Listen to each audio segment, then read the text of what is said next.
여호수아서 2장 1절부터 14절까지의 말씀입니다. 교독하신 후에 마지막 절은 함께 읽겠습니다. 눈의 아들 여호수아가 시딤에서 두 사람을 정탐꾼으로 보내며 이르되 가서 그 땅과 여리고를 엿보라 하매 그들이 가서 라합이라 하는 기생의 집에 들어가 거기서 유숙하더니 어떤 사람이 여리고 왕에게 말하여 보소서, 이 밤에 이스라엘 자손 중에 몇 사람이 이 땅을 정탐하러 이리로 들어왔나이다. 여리고 왕이 라합에게 사람을 보내어 이르되 내게로 와서 내 집에 들어간 그 사람들을 끌어내라. 그들은 이 온 땅을 정탐하러 왔느니라. 그 여인이 그 두 사람을 이미 숨긴지라.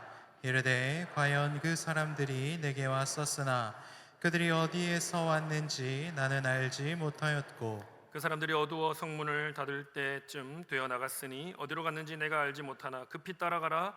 그리하면 그들을 따라 잡으리라 하였으나 그가 이미 그들을 이끌고 지붕에 올라가서 그 지붕에 버려놓은 삼대에 숨겼더라. 그 사람들은 요단 나루터까지 그들을 쫓아갔고 그들을 뒤쫓는 자들이 나가자 곧 성문을 닫았더라. 또 그들이 눕기 전에 라합이 지붕에 올라가서 그들에게 이르러 말하되 여호와께서 이 땅을 너희에게 주신 것을 내가 아노라. 우리가 너희를 심히 두려워하고 이 땅 주민들이 다 너희 앞에서 간담이 녹나니 이는 너희가 애굽에서 나올 때에 여호와께서 너희 앞에서 홍해의 물을 마르게 하신 일과 너희가 요단 저쪽에 있는 아모리 사람의 두 왕 시온과 옥에게 행한 일 곧 그들을 전멸시킨 일을 우리가 들었음이니라. 우리가 듣자 곧 마음이 녹았고 너희로 말미암아 사람이 정신을 잃었나니 너희의 하나님 여호와는 위로는 하늘에서도 아래로는 땅에서도 하나님이시니라. 그러므로 이제 청하노니 내가 너희를 선대하였은즉 너희도 내 아버지의 집을 선대하도록 여호와로 내게 맹세하고 내게 증표를 내라. 그리고 나의 부모와 나의 남녀 형제와 그들에게 속한 모든 사람을 살려주어 우리 목숨을 죽음에서 건져내라. 그 사람들이 그에게 이르되 내가 우리의 이 일을 누설하지 아니하면 우리의 목숨으로 너희를 대신할 것이요 여호와께서 우리에게 이 땅을 주실 때에는 인자하고 진실하게 너를 대우하리라. 아멘. 위기 중에 드러나는 믿음, 이 제목으로 하나님 말씀 증거하겠습니다. 세상이 우리를 무너뜨리겠다고 위협을 하거나 우리에게 타협하라고 유혹할 때가 있습니다. 그런데 그때 우리가 가진 믿음이 구원을 줄 수 있는 믿음인지 없는 믿음인지, 우리의 믿음이 진짜인지 가짜인지 드러나는 기회가 됩니다. 라합의 이야기를 보면 위기의 순간이야말로 믿음의 진면목이 드러나는 자리라는 것을 알 수가 있습니다. 오늘 말씀을 통해서 우리의 믿음이 참된 믿음임을 보여주는 증거가 무엇인가를 함께 살펴보기를 원합니다. 삶의 위기를 만났을 때에 나의 믿음이 쭉정이가 아니라 알곡이라고 하는 것을 드러내는 그 특징들이 무엇인지를 함께 살펴보면서 우리 모두가 참된 믿음의 소유자가 되기를 소망하고 주님 그런 자가 되게 하여 주옵소서라고 간구하는 이 시간이 되기를 바랍니다. 첫째로 용기 있게 행동하는 믿음이 참된 믿음입니다. 받아합시다. 용기 있게 행동하는 믿음. 본문은 시딤이라는 장소에서 시작하고 있습니다. 그곳은 이스라엘에게 부끄러운 기억이 남아있는 자리였습니다. 민수기 25장을 보면 조상들이 모압 여인들의 유혹에 빠져서 거짓 신들을 섬긴 데가 바로 시딤이었습니다. 그렇게 실패하고 하나님을 배반하고 심판을 경험했던 자리가 바로 시딤이었습니다. 그러나 하나님은 그 자리에 다시 백성들을 서게 하신 거죠. 그리고 가나안을 향해서 정탐꾼을 보내게 하신 것입니다. 그리고 결국 그 시딤 건너편에 여리고성을 무너뜨리게 하시지 않았습니까? 과거 불신앙의 자리를 믿음과 순종의 자리로 바꾸신 것이죠. 실패마저도 은혜를 위한 발판으로 삼으시는 분이 우리 하나님이신 겁니다. 요단강 건너에는 여리고성이 굳게 버티고 있었습니다. 여리고성은 아주 난공불락의 성과 같았습니다. 동편으로는 험준한 지형이 있었고 서쪽에는 아주 가파른 언덕이 있었습니다. 너무나 접근하기 어려운 성이었습니다. 게다가 두 겹의 성벽이 여리고성을 보호했습니다. 매일 밤 성문은 또 굳게 닫혔고 철저한 방어가 이루어졌습니다. 이 성은 너무나 공격하기 어려운 성처럼 보였습니다. 하지만 이 여리고성은 가나안의 관문과 같은 위치에 있었죠. 요단강을 건너면 바로 만날 수 있는 것이었죠. 그리고 남북으로 따지면 딱 중간에 위치한 성이었습니다. 그 성을 차지한다면 그 성을 기지로 삼아서 북쪽으로 남쪽으로 진격하여 가나안 땅을 정복할 수 있는 아주 전략적인 요충지였다는 사실입니다.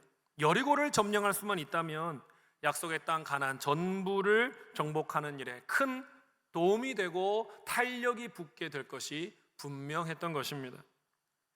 그 탄탄한 여리고 성벽 위에 라합이라고 하는 여인의 집이 있었습니다. 성벽 위에 걸쳐 있는 집이지요. 여러분, 성안도 아니고 성박도 아니고 두 세계 사이의 경계선과 같은 곳에 라합의 집이 있었습니다. 상인들이 들렀을 것입니다. 군인들이 와서 술을 마셨을 것입니다. 나그네가 묵어가는 곳이었던 거죠. 소문과 비밀의 그림자가 끊이지 않았던 곳이 바로 라합의 집이었던 것입니다. 그런 천하고 투박한 기생 라합의 집이 오늘 하나님의 일하심을 위한 비밀 공작소가 되고 있는 것입니다. 1절 말씀을 다 같이 한번 읽어보도록 하겠습니다. 시작. 눈의 아들 여호수아가 시딤에서 두 사람을 정탐꾼으로 보내며 이르되 가서 그 땅과 여리고를 엿보라 하매 그들이 가서 라합이라 하는 기생의 집에 들어가 거기서 유숙하더니. 본문에 앞서고 있는 1장에서는요 요단강 앞에 이스라엘이 진을 치고 있는 장면을 보여주었습니다. 이제 2장에 와서는 요단강 건너 첫 성인 여리고성을 공격하기 위해서 사전 정탐을 하려고 하는 거죠. 그런데 여리고성을 정탐하려고 하는데 여리고성이 이렇게 생겼다 저렇게 생겼다 구조가 나오지 않습니다. 여리고성을 어떻게 공격할 건지 전략도 말하지 않습니다. 낯설게도 여리고성의 한 기생의 집 안에서 어떤 일이 일어났는지를 우리에게 말해주고 있는 것이죠. 여호수아가 두 정탐꾼을 보내었습니다. 그 땅을 특히 여리고를 엿보고 와라 명령을 줍니다. 모세 시대에는요 가나안 땅을 점령하기 위해서 40일 정탐을 했었습니다. 그렇지만 여호수아는 핵심 요충지만 확인하고 오라고 임무를 주었습니다. 그리고 정탐꾼들은 라합의 집에 머물면서 여리고성을 살펴보고 있었던 것이죠. 그런데 곧 소문이 퍼진 것입니다. 이스라엘 정탐꾼이 우리 여리고성 안에 들어왔다라고 하는 소문이 돌았던 것입니다. 그래서 왕은 어떻게 알았는지 라합에게 군사를 보내서 그 정탐꾼들을 내놓아라라고 명령을 했던 겁니다. 라합이 이제 대답을 하는 것이죠. 그들이 여기에 왔었던 것이 사실입니다. 하지만 그들은 이미 떠났습니다. 왕을 속였던 것이죠. 정탐꾼을 숨겨주었던 것이죠. 추격자들은 다른 길로 보내버렸던 겁니다. 성문이 닫혔습니다. 정탐꾼들은 오히려 더 안전하게 보호를 받게 되었습니다. 하나님의 은밀한 섭리가 역사했던 것이죠. 그리고 나서 저자는 우리의 시선을 지붕 위로 데리고 갑니다. 그곳에는 3대가 펼쳐져 있습니다. 아마 줄기이죠. 그 아래에 정탐꾼들이 숨어 있는 것입니다. 두근거리는 심장을 달래면서 숨을 죽인 채 3대를 덮어쓰고 있는 겁니다. 평범한 농작물인데 하나님의 일을 돕는 중요한 도구가 되고 있습니다. 군사들이 여기저기 뛰어다니며 정탐꾼들을 수색하고 있었습니다만 연약한 여인을 통해서, 그러나 용감한 여인 라합을 통해서 정탐꾼들은 무사할 수가 있었던 겁니다. 하나님의 계획이 착착 진행되었던 것입니다. 라합이 정탐꾼을 숨겨준 순간 전쟁은 이미 기울어지기 시작했던 것이죠.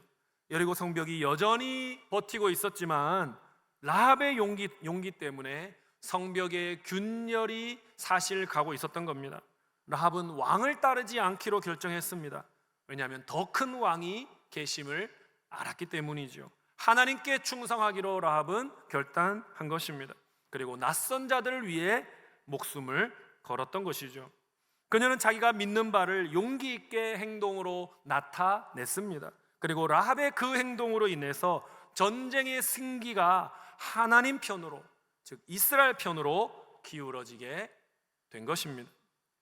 라합의 집에서 일어난 일은 여리고 성을 무너뜨리는 출발점이 되었습니다. 정탐꾼을 숨겨준 일도 아주 중요했지만 라합이 무엇라고 고백했는지가 너무나 중요합니다. 9절과 11절을 보면 라합이 정탐꾼들에게 이렇게 고백하는 것을 볼 수 있습니다. 다 같이 한번 읽어볼까요? 시작.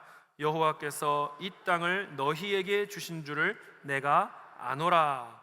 너희의 하나님 여호와는 위로는 하늘에서도 아래로는 땅에서도 하나님이시니라. 이것은요, 가나안 땅에 사는 사람의 첫 번째 신앙 고백이 되었습니다. 성벽이 아직 무너지지 않았지만, 나팔 소리가 아직 울려 퍼지지 않았지만, 정복이 시작되기 전이지만 하나님은 라합의 집에서 이미 당신의 통치를 시작하셨던 것입니다. 라합의 용기 있는 신앙 고백은 아브라함에게 주신 하나님의 약속을 떠올리게 합니다. 창세기 12장 3절에 보니까요, 너를 축복하는 자에게는 내가 복을 내리고 너를 저주하는 자에게는 내가 저주하리니 땅의 모든 족속이 너로 말미암아 복을 얻을 것이라 하신지라. 라합은 아브라함의 후손인 이스라엘 백성들을 도왔던 것이죠. 그들을 축복했던 것입니다. 그리고 하나님의 살아계심과 다스리심을 나는 믿습니다라고 고백을 한 것입니다. 그러자 어떤 일이 일어났습니까? 아브라함에게 주신 약속대로 그도 복을 받게 되었던 것이죠. 가나안 사람 중에 첫 번째 성도가 된 것입니다. 그리고 그녀의 집은 가나안 땅의 첫 예배당이 된 것이죠. 성벽 속의 작은 방주가 되었던 것입니다. 라합의 집은 여러분 어디에 있었습니까? 여리고성 가장자리에 있었다라고 말씀드렸습니다. 가장자리는 부나 힘이나 화려함이나 인기에 있어서 중앙보다는 열등한 자리이지 않습니까? 그런데 여러분, 가장자리가 새로운 관점을 줄 수 있는 자리가 될 수 있는 겁니다. 변화를 일으킬 수 있는 장소가 될 수가 있는 것입니다. 미국의 교육학자 파커 파머라는 분이 있는데요, 이분이 이런 말씀을 했더라고요. 가장자리야말로 자유롭고 현명한 시야를 확보할 수 있는 자리이다. 가장자리야말로 중앙이 아니고 중심이 아니고 가장자리야말로 세상을 바라보고 전체를 바라보는 데 있어서 오히려 자유롭고 오히려 현명한 시야를 확보하게 되는 자리다라고 말했다는 것입니다. 의외로 중심보다 가장자리가 그렇게 귀하게 쓰임 받을 수 있는 그런 기회를 얻는 경우가 많다는 것입니다. 그럼 우리는 중심에 있습니까? 우리 교회는 중심에 있습니까? 대한민국 수도에 우리가 있진 않죠. 아마 우리가 중심에 있다고 말한다면 많은 사람들이 동의하지 않을 겁니다. 그러나 변화는 서울이 아니라 울산에서도 다운동. 그럼 다운동에 자랑할 게 별로 좀 많지는 않죠. 시민교회가 가장 다운동의 자랑거리인 것 같아요. 우리가 다운동, 이 교회, 이 어떻게 보면 울산에서 변두리에 위치하고 있습니다. 그러나 하나님의 변화의 역사가 이 가장자리에서 일어날 수 있음을 믿으시기 바랍니다. 비록 우리가 가장자리에 있지만 하나님을 신뢰할 때 용기 있게 행동한다면 하나님은 이곳을 영적인 중심지로 만드실 수 있습니다. 그리고 우리를 통해 이 도시를 변화시키고 이 민족을 변화시킬 수 있으시다라는 사실을 우리가 믿었으면 좋겠습니다. 사랑하는 여러분, 시딤이라는 자리는 이스라엘에게 뼈아픈 곳이었습니다. 과거의 실패의 자리였습니다. 하지만 하나님께서는 그곳을 믿음의 출발점으로 삼으셨습니다. 변화의 시작점으로 삼으셨습니다. 내가 세상의 흐름을 거슬러서 하나님께 순종하며 그분의 편에 설 때에 하나님께서 나를 위해 일하신다는 사실을 믿으시기 바랍니다. 실패를 딛고 주님 안에 성공을 보게 하심을 믿으시기 바랍니다.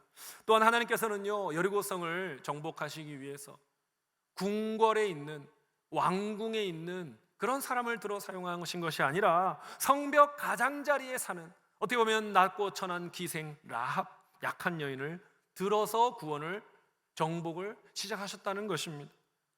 우리가 작고 보잘것 없다고 생각할지 모르지만 우리가 믿음으로 작은 순종을 주님께 드린다면 하나님께서는 우리를 통해 견고한 진을 무너뜨리시고 커다란 역사를 이루실 수 있다는 사실을 믿으시는 저와 여러분이 되기를 바랍니다. 두 번째로, 바른 대상을 확신하는 믿음이 참된 믿음입니다. 받아갑시다. 바른 대상을 확신하는 믿음. 여러분, 라합은 직접 홍해를 보지는 못했습니다. 그러나 장사꾼들을 통해, 이야기꾼들을 통해 홍해가 둘로 갈라졌대라는 이야기를 들은 것이죠. 이스라엘이 그 갈라진 마른 땅으로 건너왔대. 그리고 바다가 다시 바로의 군대를 삼켰대 하는 이야기를 들었던 것이죠. 또 아모리 족속의 왕인 시혼과 옥이 이스라엘에게 멸망당한 이야기도 듣게 되었던 것입니다. 가나안 전역에 이스라엘 하나님의 이야기가 들불처럼 번졌던 것이죠. 그리고 라합은 그 소문을 통해서 여호와 하나님을 알게 된 것입니다. 가나안 사람들은 신이라고 하는 존재가 자기의 주관하는 영역이 있다고 생각했습니다. 폭풍을 주관하든지 곡식을 주관하든지 전쟁을 주관하든지 각각의 제한된 영역을 다스린다고 믿었습니다. 그러나 라합이 들은 여호와 하나님은 달랐던 것이죠. 그분이 바다를 가르셨다고 하네, 그들이 왕들을 무너뜨리셨다고 하네, 홍해 저편에서든 이편에서든 똑같이 역사를 하셨다고 하는 이야기를 들은 것입니다. 아, 여호와는 지역을 초월하는 신이구나, 분야를 초월하는 신이구나, 모든 우주의 왕이신 분이구나. 라합은 그것을 깨달았던 것이죠. 여리고 왕은 이스라엘이 온다는 소문을 듣고 성문을 보강했습니다. 성벽을 더 튼튼하게 보강했습니다. 무기를 더 갖추었습니다. 하지만 이스라엘이 다가올수록 백성들의 마음은 더 두려워했던 것이죠. 더 녹아져 내렸던 것입니다. 라합은 그때 결심한 것이죠. 내가 진정으로 안전할 수 있는 길은 이 가나안의 신들을 섬기는 것이 아니라 여호와 하나님을 섬기는 길이구나. 그때 내가 안전할 수 있구나. 나는 여호와 하나님의 편에 서야겠구나 결심을 한 것입니다. 이스라엘의 정탐꾼을 찾던 여리고 군사들이 사라진 후에 라합은 지붕 위로 올라갔습니다. 그리고는 이렇게 입을 열었던 것이죠. 나는 압니다. 나는 압니다. 야다티. 나는 안다라고 말했던 것입니다. 그녀는 확신을 했던 것이죠. 나는 이렇다고 짐작합니다. 내가 보니 그런 것 같네요. 그게 아닌 거예요. 나는 압니다라고 확신을 있게 말했던 겁니다. 무엇을 안다고 말했습니까? 9절 상반절에 여호와께서 이 땅을 너희에게 주신 줄을 내가 아노라. 그녀는 내일 일어날 일이 이미 이루어진 것처럼 확신 있게 말하고 있습니다. 그녀의 믿음이, 확신이 그의 말 속에 진하게 묻어 있습니다. 어떻게 그녀는 여호와 하나님에 대한 그 분명한 믿음을 갖게 되었을까요? 10절 끝에 보니까요, 우리가 들었음이니라. 샤마누, 우리가 들었음이니라. 우리가 여호와 하나님에 대해서 그분이 어떤 하나님인지 무엇을 하셨는지 들었습니다. 듣고 나니 판단이 되었습니다 라는 거죠. 신명기에 들으라 이스라엘아 하고 쉐마가 나오죠. 들으라 이스라엘아, 하나님 백성이 지킬 의무들을 말씀하시는데 그때 쉐마에 나오는 동사 샤마가 바로 여기서 쓰여진 거죠. 여호와 하나님에 대한 소식을 귀를 통해 우리가 마음으로 들어 간직했습니다. 우리가 분명히 들어서 그 내용을 마음에 간직했습니다. 그렇게 얘기를 하고 있는 거죠. 또 11절에 보면요, 우리가 듣자 곧 마음이 녹았고 너희로 말미암아 사람이 정신을 일었나니. 여호와께서 행하신 일들을 여리고 사람들이 들었을 때에 그들은 두려움에 사로잡혔다는 거죠. 벌벌벌 떨었다는 것입니다. 정신을 잃었다고까지 말합니다. 그러나 그 상태에서 멈춘 겁니다. 두려움으로 멈춘 거예요. 아이고 무섭다, 어떻게 해야지, 멈춘 거예요. 그러나 라합은 달랐지요. 라합은 하나님의 감화를 통해서 두려움에 멈추지 않고 바른 판단으로 나아갔던 겁니다. 그 바른 판단에서 또한 여호와 하나님에 대한 믿음으로 나아갔던 것입니다. 그래서 라합은 여호와 하나님만이 만유의 참되신 하나님이시다라고 고백하게 되었던 것입니다. 11절에 너희의 하나님 여호와는 위로는 하늘에서 아래는 땅에서 하나님이시니라. 하늘에 어떤 신이 있다고들 사람들이 얘기하는데, 땅에 어떤 신이 있다고 사람들이 말하는데, 그건 다 가짜 신이고 여호와 하나님만이 온 우주에서 유일한 참된 신이십니다라고 고백한 것입니다. 여러 신들이 각각 영역을 나누어서 다스린다고 믿었던 시대에 여호와만이 여리고성 안과 밖을, 하늘과 땅과 바다를, 모든 것을 주관하는 신이라고 담대하게 선포했던 것입니다. 이 라합의 믿음은요, 지성과 감성과 의지가 함께 작동한 전인적인 믿음이었습니다. 먼저 라합은요, 하나님이 바로와 시혼과 옥에게 행하신 일을 들었고 지식을 얻은 겁니다. 지식을 갖춘 거죠. 그리고 그분의 크심에 대해서 경외감이 생긴 겁니다. 감정이 움직인 겁니다.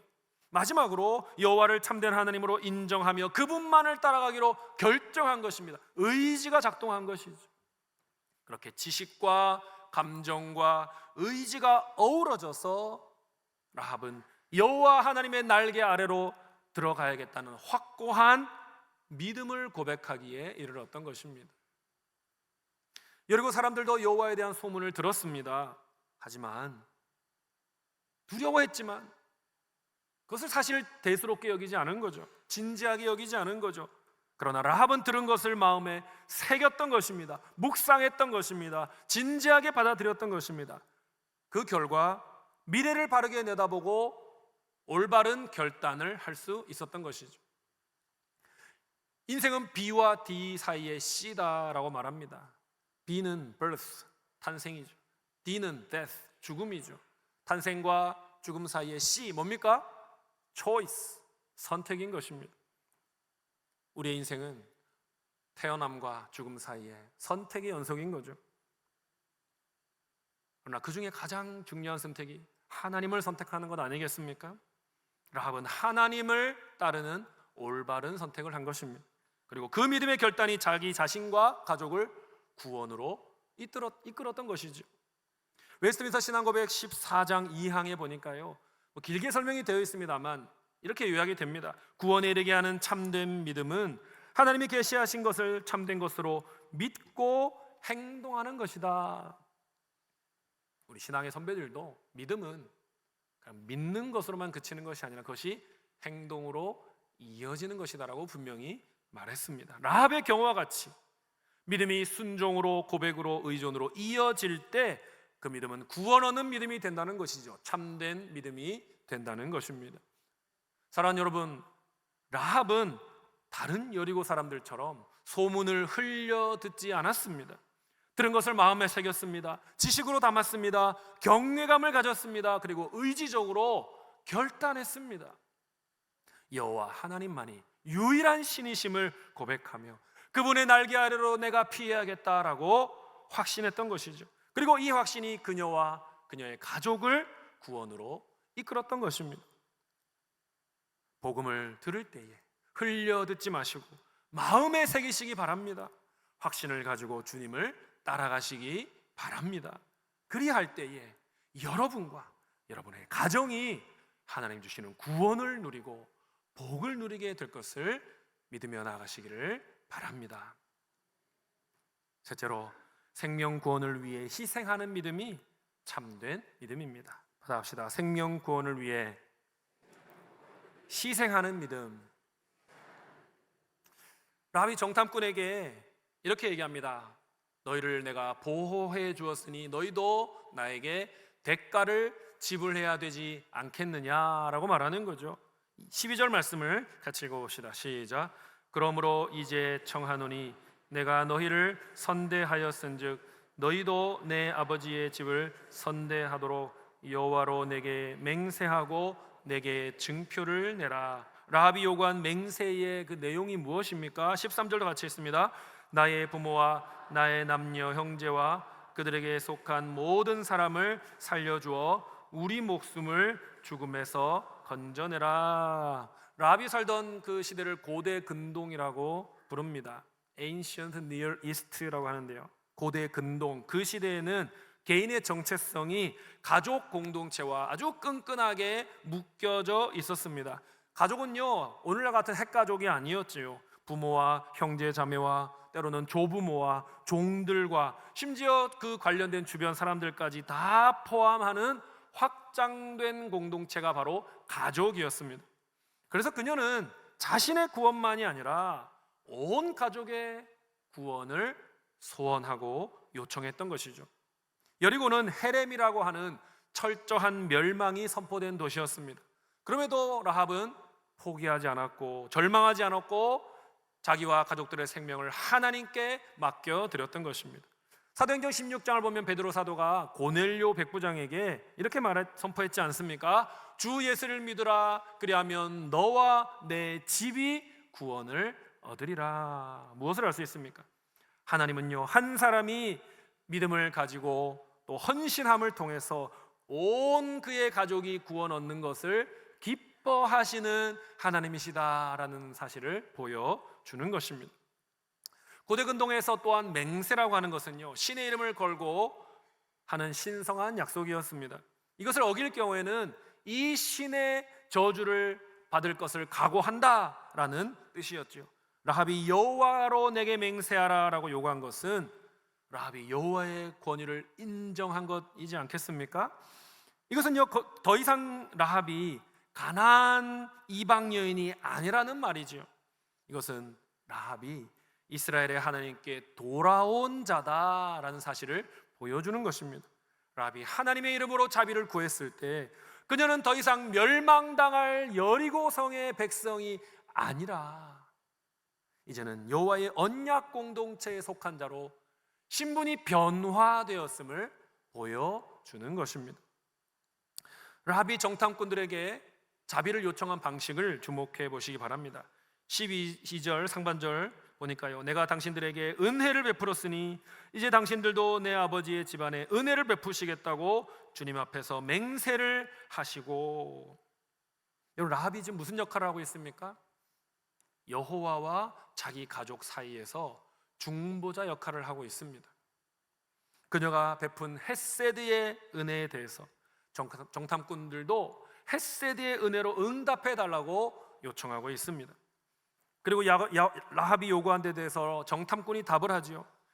그 사람들이 그에게 이르되 내가 우리의 이 일을 누설하지 아니하면 우리의 목숨으로 너희를 대신할 것이요 여호와께서 우리에게 이 땅을 주실 때에는 인자하고 진실하게 너를 대우하리라. 정탐꾼의 말은요, 우리의 목을 당신의 목 대신에 내놓겠습니다. 그렇게 보증한 것이죠. 라합과 가족들은요, 여호와께서 심판하실 때에 인자로, 즉 헷세드로 보호를 받는다는 겁니다. 그리고 그 약속이 정탐꾼의 생명을 통해 보증이 되었던 것입니다. 여러분, 그런데 나의 생명으로 타인의 구원을 보증한다, 이 이야기를 어디서 많이 들어본 것 같지 않습니까? 히브리서 7장 22절을 같이 한번 읽어봅시다. 시작. 이와 같이 예수는 더 좋은 언약의 보증이 되셨느니라. 우리 예수님께서 우리들을 위해 우리를 구원하시겠다는 그 언약, 그 약속의 보증이 되신다는 거예요. 그것을 책임지시고 그것을 분명히 이루도록 자기를 희생하는 분으로 이 땅에 오셨다는 것입니다. 여러분, 여리고성은 본래 헤렘의 저주를 받았습니다. 그 성과 그 성 안에 있는 모든 것이 진멸당해야 하는 운명에 처해 있었습니다.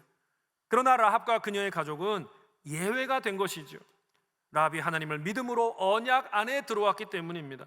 그녀의 중보와 정탐꾼들의 보증을 통해서 심판에서 구원을 받게 된 겁니다. 이것은 예수 그리스도께서 하신 일과 매우 닮아 있죠. 예수님이 저와 여러분을 위해 하신 일의 모형이 되는 것입니다. 예수님께서 우리를 위해 언약의 보증이 되어 주셨고, 십자가에서 대리와 대속을 통해 우리가 서야 했던 멸망의 자리에 서신 것입니다. 그 누구도 서기를 원치 않는 자리에 서심으로써 우리와 하나님 사이의 중보자가 되신 것이죠. 우리의 구원은 우리가 서야 할 자리에 누군가 대신 서주는 일을 통해 이루어지는 겁니다. 희생을 통해 이루어진다는 것이죠. 그리고 그분이 누구입니까? 바로 예수 그리스도라는 사실을 우리가 믿고 감사로 응답해야 하는 것입니다. 사랑하는 여러분, 라합은 부모와 형제와 가족을 모두 살리기 위해서 하나님의 자비를 붙들었습니다. 그리고 정탐꾼들도 우리의 목숨으로 너희의 목숨을 대신하겠다라고 맹세했습니다. 누군가를 위해 자신을 내어주는 희생이 있을 때에만 생명 구원의 역사가 일어난다는 사실을 기억하시기 바랍니다. 예수님도 십자가에서 자신의 생명을 내어 주심으로써 우리의 대속을 보증해 주셨지 않습니까? 그렇기 때문에 우리도 그 은혜로 영원한 생명을 얻게 되지 않았습니까? 참된 믿음은요, 나만을 위한 작은 불씨로 멈추는 것이 아니라 불신 가족과 불신 이웃까지 살려내는 큰 횃불이 될 수가 있는 것입니다. 라합과 같이, 예수님과 같이 사랑하는 이들의 구원을 위해서 희생의 믿음으로 자신을 내어줌으로써 놀라운 회심과 영혼 구원의 역사를 체험하시는 우리에게 모든 성도님들 되시기를 간절히 바랍니다. 말씀 맺겠습니다. 라합의 집은요, 성벽 가장자리에 있었습니다만 하나님은 그 가장자리에서부터 새로운 구원의 역사를 시작하셨습니다. 우리 존재가 세상에서 너무나 작아 보이고 우리가 가장자리에 머물러 있다 할지라도 하나님은 작은 믿음으로 충성하는 우리를 통해서 대적의 성벽에 균열을 내시고 구원의 길을 활짝 여시고 당신의 나라를 세워가신다는 사실을 믿으시기를 바랍니다. 도무지 무너지지 않을 것 같은 견고한 세상의 요새가 앞에 있어도 감당하기 어려워 보이는 위기가 찾아온다 할지라도 라합과 같이 용기 있게 행동하시고 하나님을 신뢰하시고 이웃을 위해 희생하는 믿음을 가지시기를 바랍니다. 사랑하는 여러분, 오늘 말씀을 마음에 새기면서 이렇게 결단하시기 바랍니다. 첫 번째로 우리 보여주십시오. 한번 읽어보겠습니다. 시작. 실패의 자리일지라도 믿음으로 다시 일어서는 용기를 내겠습니다. 두 번째로 세상의 속삭임에 흔들리지 않고 하나님만이 유일한 주권자이심을 확신하겠습니다. 세 번째로 가족과 이웃과 아직 복음을 모르는 영혼들을 위해 희생하는 믿음을 갖겠습니다. 저 여러분이 이러한 참된 믿음을 가지고 살아갈 때에 하나님이 우리를 통해 견고한 성을 무너뜨리실 것입니다. 복음의 빛이 가장자리에서 중심으로 전체로 비춰지게 하실 것입니다. 십자가 은혜로 더 많은 영혼들이 구원받게 하실 것입니다. 주님이 다시 오시는 날까지 이러한 참된 믿음으로 그 자리에 서 계셔서 그날에 주님으로부터 영광스러운 칭찬과 상급을 받아 누리시는 우리에게 모든 성도님들이 되시기를 주님의 이름으로 간절히 축원드립니다. 찬양합시다. 믿음이 없이는 이란 찬양인데요, 주님, 제 마음이 너무 둔해서 주님을 볼 수가 없습니다. 이 땅만 보고 있다가 주님 손을 놓쳤습니다. 그러나 믿음을 가지고 주님을 기쁘시게 하고 무너진 삶의 자리에서 다시 주님을 기다리겠습니다. 충성되게 기다리겠습니다. 우리 고백하며 찬양합시다.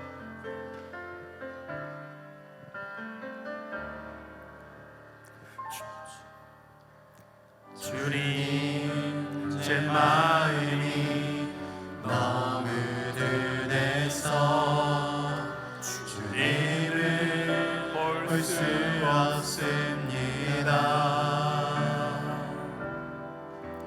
이 땅에 속하여 이 땅만 보다가 주님 손을 놓쳤습니다. 나는 나그네로 왔는데 나는 나그네로 왔는데 왜 주저앉게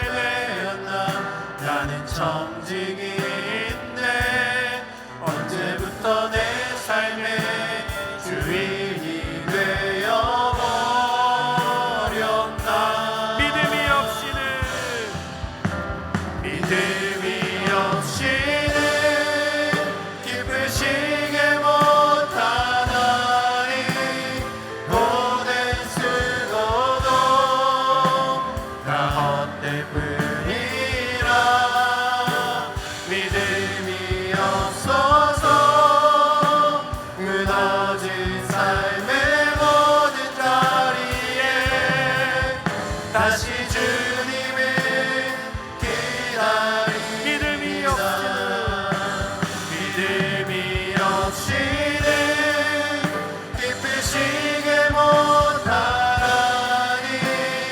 모든 수고도 나 없을 뿐이라. 믿음이 없어서 무너진 삶의 모든 자리에 다시 주님을 기다립니다.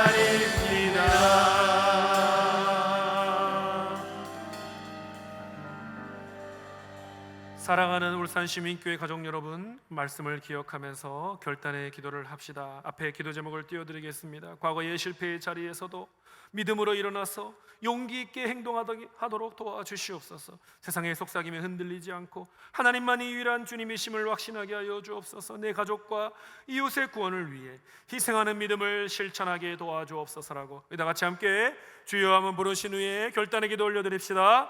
주여 아버지 하나님 함께 주여 실패의 자리에서 믿음으로 일어나 용기 있게 행동할 수 있도록 도와주시옵소서. 세상의 흑삭임에 흔들리지 않게 하시고 하나님만이 이런 주님이심을 확신하며 나가게 도와주시고 나의 가족과 이웃의 구원을 위하여 희생하는 믿음을 실천할 수 있도록 도와주시옵소서. 아버지여 참된 믿음으로 하나님 앞에 존귀 여김 받으며 주님을 기쁘시게 하며 아버지 내 주변 사람들을 주님께로 이끄는 참된 믿음의 사람으로 살아가도록 도와주옵소서. 주님 오시는 날까지 충성스럽게 아름답게 아버지 내게 주신 아버지의 삶의 자리 아름다운 발자취를 남길 수 있도록 도와주시옵소서. 주님 우리와 함께 해주시고 주님 은혜를 붙잡아 주시옵소서. 아버지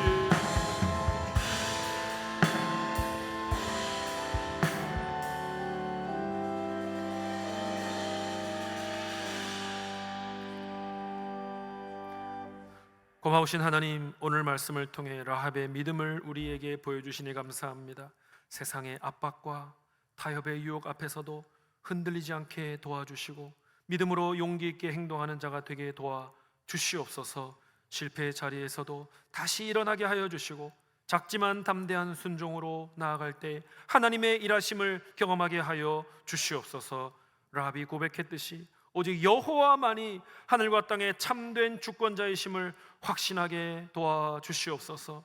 세상의 권세 앞에 비굴하지 않게 하시고 세상의 소문 앞에 두려워 무너지지 않게 하여 주옵소서. 하나님의 말씀에 귀를 기울이고 믿음으로 반응하는 참된 믿음의 성도가 되게 하여 주시옵소서. 나아가 라합이 자기 가족의 구원을 위해 희생했듯이 중보했듯이 우리도 내 가정과 이웃을 위해 중보하고 헌신하고 희생하는 믿음을 갖게 하여 주시옵소서. 우리의 작은 순종과 희생을 통해 주님이 일하실 때에 견고한 성벽이 무너지고 참된 구원의 역사가 일어나는 것을 보게 하여 주시옵소서. 오늘 우리가 드린 결단을 성령님 굳게 붙들어 주시고 주님 다시 오시는 날까지 참된 믿음의 사람으로 서 있을 수 있도록 도와주시옵소서. 감사드리며 살아계신 우리 주 예수 그리스도의 이름으로 기도드리옵나이다. 아멘. 오늘 말씀을 듣고 결단한 내용에 대해서 기도받기 원하시는 분, 시민교회에 등록하기 원하시는 분, 세례받기 원하시는 분, 중보기도를 부탁하시는 분들은 예배 후에 맨 앞자리로 나오셔서 헌신카드를 작성해 주시기 바랍니다. 이제 평안한 마음으로 세상에 돌아가십시오. 선한 일에 용기를 가지시고 악을 악으로 갚지 마십시오. 항상 약한 자를 돕고 우는 자를 돌아보며 고난당하는 이웃을 위로하십시오. 모든 사람을 존중하며 주님께 봉사하고 주님을 사랑하십시오. 모든 일을 믿음과 사랑으로 행하며 어떤 일에도 희망을 포기하지 마십시오. 그리고 거룩하신 성령님께 순종하여 기쁨과 감사의 생활을 다시 회복하십시오. 하나님 아버지께서는 항상 여러분과 동행해 주실 것입니다. 아멘. 주 예수 그리스도의 은혜와 하나님 우리 아버지의 크신 사랑과 성령님의 감화 감동 충만케 하심이 라합처럼 용기 있게 행동하고 하나님만이 우리 하나님이심을 확신하며 가족과 이웃의 구원을 위해 희생하는 믿음으로 살아가기로 결단하는 주님의 백성들 위에 이들의 가정과 일터와 목장 위에 지금부터 영원토록 함께 있을지어다. 아멘.